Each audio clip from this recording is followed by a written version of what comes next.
Hey Georgina, it's Zach Custer here. Thank you so much for your post, and I apologize for coming to you a little bit late on my reply, but you had said a couple of things throughout your post that I really appreciated and that I wanted to highlight.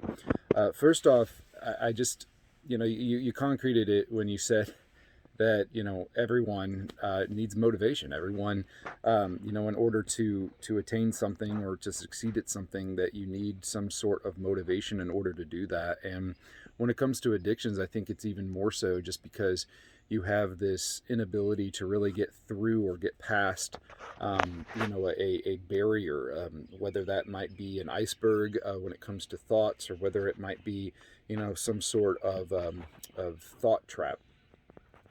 Motivation is a very, very powerful thing.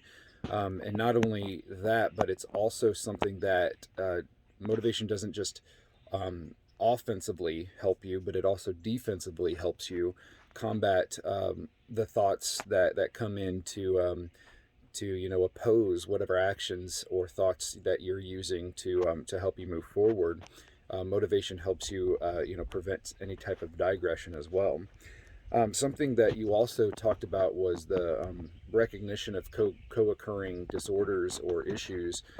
When we look to those, it helps us kind of refocus or concentrate on the problem at hand. I know as counselors and pastors and just people helpers in general, especially for me, because I'm just a talker and I have a really hard time focusing anyway. When I start talking with people and we just start discussing issues, we go off on multiple different rabbit trails. And one of the harder things to do sometimes when we start looking at co-occurring disorders and co-occurring maladaptive emotions or thought processes is that we might have a hard time kind of focusing on the one problem at hand. We start taking all of these other issues and maybe misdiagnosing or decontextualizing it, or misapplying it to a current issue.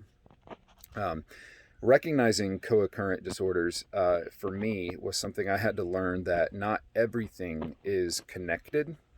It doesn't mean that it's not connected. It just means that it doesn't mean that it is either.